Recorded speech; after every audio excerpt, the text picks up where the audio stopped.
A big cool down is on the way for many as a brief taste of fall is knocking on the door. We're going to take a look at the setup going forward over the next 7 days and break down the details for you. You can see by the time we head into tonight, we're going to have a squall line that's literally going to be reaching from Canada all the way down into the Texas panhandle. We're out ahead of it. We're going to be seeing some very gusty winds and some brief embedded showers and thunderstorms, and some of those could be severe the further north you are, back into Wisconsin, as well as in the Minneapolis region, into Iowa, those regions into Nebraska, getting down to Kansas, and eventually that swings all the way down into the deep south of Oklahoma, into the Texas panhandle, and you'll have that brief squall line moving with some, very heavy rain, some scattered to isolated heavier rain pockets from literally from New Mexico to the Texas region, all the way to Oklahoma and to Arkansas, Missouri.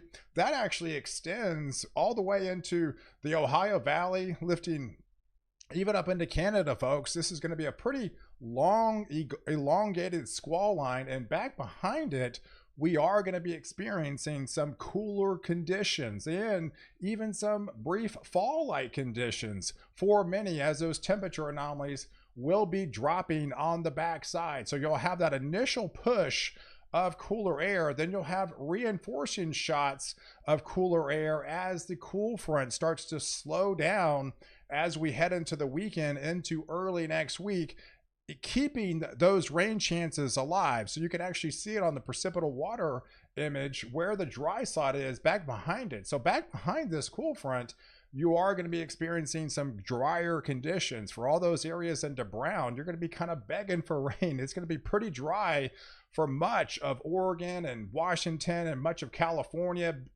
getting into Nevada, Idaho, but Montana, Wyoming, and to Colorado there, getting all the way into portions of Nebraska. Even the areas of the Dakotas are going to be drying out after that severe weather yesterday. But you can see where the gradient is and where all the soupy air mass will be right along this frontal boundary in and around the Oklahoma region, down here into Texas, and where you see the darker shaded colors, that's where you have the higher probabilities or a lot higher water content, and especially this area right along the coast area. So we're talking places like Galveston, the Beaumont, Port Arthur region, back into Lake Charles, New Orleans. Those areas could actually get some very heavy rain, even some flooding rains, as we have a little bit lower pressure down there just right along the coast. Some models are indicating, over the next 5 days, upwards to almost a foot of rain if that heavier rain band decides to shift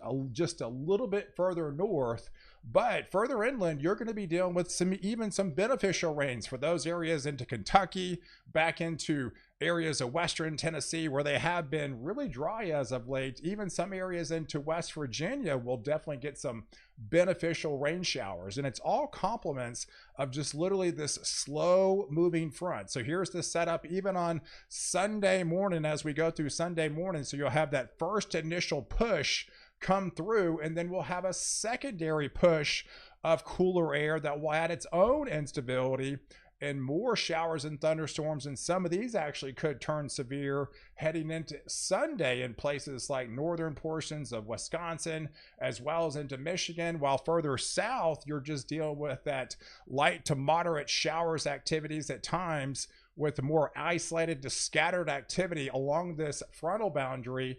And it's just kind of a conveyor belt of moisture. It's not like widespread precipitation or anything like that, but they are going to be producing some showers and thunderstorms almost on a daily basis, as that cold front will continue to slide and shift a little bit further south, and kind of where it stalls, that's where it creates those overrunning type setups and keeping the rain chances alive for those areas further south, but also keeping the cooler anomalies alive. So once that cooler air funnels through, you're going to be warming up on the backside. So you're going to be drying out big time for those areas that you see in red, but you're also going to be heating up as well, while further to the south, right where that frontal boundary is, those cooler anomalies are going to stay intact and going to continue to stay intact literally from, I think, from Friday all the way up until Wednesday of next week. So it's not just a one-day wonder. It's going to be an extended cool down for many areas across the south central plains and much eventually heading into the southeast and get it up into the mid-Atlantic regions. Here's the overall updated drought index. So we're just about, done with summer. We got meteorology fall starting on the 1st of September. And, right now that some of these areas have really deepened into a more significant drought. So all these areas in red, you're talking extreme drought. Yes, we're talking those areas, portions of Ohio into West Virginia, pockets into Tennessee, as well as into areas, northern branches of, Mississippi here. But also there's another pocket of back here in Oklahoma, as well as into Texas. A good part of Texas is under a desperate need of rain. And there's going to be some beneficial rains. It's going to be starting to eat away at that drought, especially as we head into your Labor Day. We're going to have another little vorticity that's actually going to be spinning up in some areas back into New Mexico, those areas into West Texas, where they are in a little bit more significant drought. You're likely going to be seeing possibly multi-inch rains coming up, and the heaviest rains could be into your Labor Day on your actual Labor Day holiday. So there's the cool front. Looks like it hasn't really gone anywhere, because it really doesn't. Once it comes through on Friday, it just kind of meander and linger and kind of stall across this region and kind of move back and forth. And if it longer it stays in that area, it's going to continue to produce rain showers, and it's going to continue to keep those cooler anomalies alive. So yeah, this is definitely a welcome sight for many areas, especially further south, that's just been inundated with a heat bubble pretty much all summer long. So yes, going into September, this is definitely a welcome sight to see the change in seasons starting to occur with those cooler anomalies, and a much different setup than what we were dealing with last year for a lot of these areas. Then they were just baking and triple digit heat last year. This year, it's just going to completely the difference with widespread 80s for an extended period. So it's going to be a noticeable change of what you experienced just this last time last year. And the cooler anomalies, if you break it down for you, goes all the way into Tuesday. So I do feel even into Tuesday could be even one of our cooler days. Monday and Tuesday could be our coolest days to come, with a good 5 to 10 degrees below average, essentially extending all the way from Texas through the northeast areas back into the southeast, with those cooler anomalies staying alive. And there are the widespread 80s, heading into your Monday and Tuesday. Very rare to kind of see this time of year. Widespread 80s drifting all the way down into the deep south, back into Louisiana, even low 90s, right? So you got upper 80s, 70s, much of the Ohio Valley, much of the Northeast. And look where it's actually warmer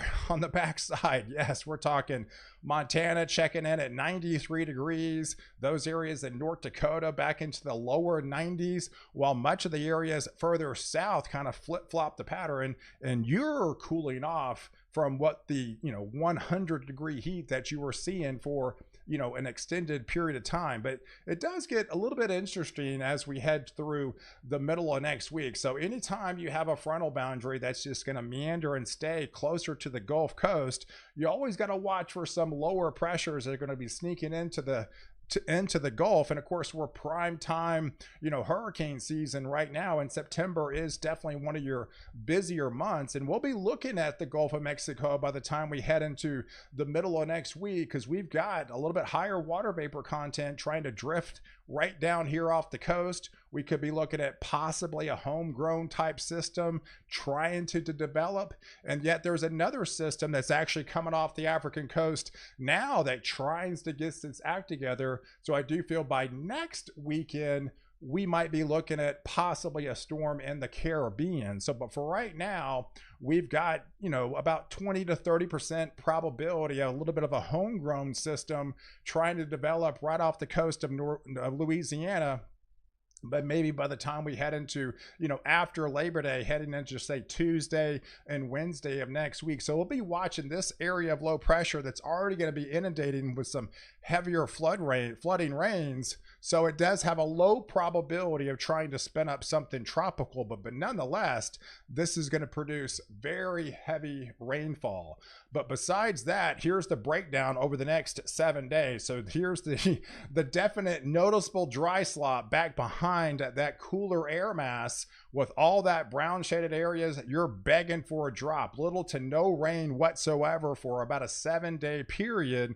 All these areas across the central and eastern 2/3 of the U.S. are going to be getting all the action. And I showed you the drought monitor index. Yes, these deeper, darker reds were out here in West Texas where they desperately need it under more of a significant drought, are going to be picking up definitely some beneficial rains. You notice some good rains back into West Virginia, back into Tennessee, those areas in Kentucky. So there's definitely going to be pockets of going to be eating away that drought nonetheless, and being producing some beneficial rain showers over the next 5 to 7 days, and definitely some cooler anomalies, this essentially from Friday through your Wednesday timeframe after the backside. So where you're basically picking up the rain showers over the next 7 days, those are your cooler places where you're going to be drying out, and underneath more of that heat dome, you're going to be heating those temperatures back up in a big way after that cool front slides out from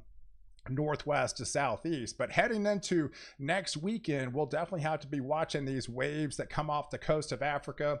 Right now we have a little bit 40% probability of this wave trying to get its act together over the next 7 days, and by next weekend a lot of global guidances has something trying to develop down here into the Caribbean. We could possibly be looking at Francine by then down here into the Caribbean. Most ensembles are fairly kind of bullish on this system, where they're getting a little bit more conglomerate of ensemble members trying to come together and lower some of those pressures down there into the Caribbean. So this could be possibly Francine by then, and this back behind this one, this could possibly even be Gordon trying to get its act together. So by the time we head into, say, 7 to 10 days from now, we could be looking at yet maybe 2 more named storms on the 2024 season, as we go into peak season. And that's the European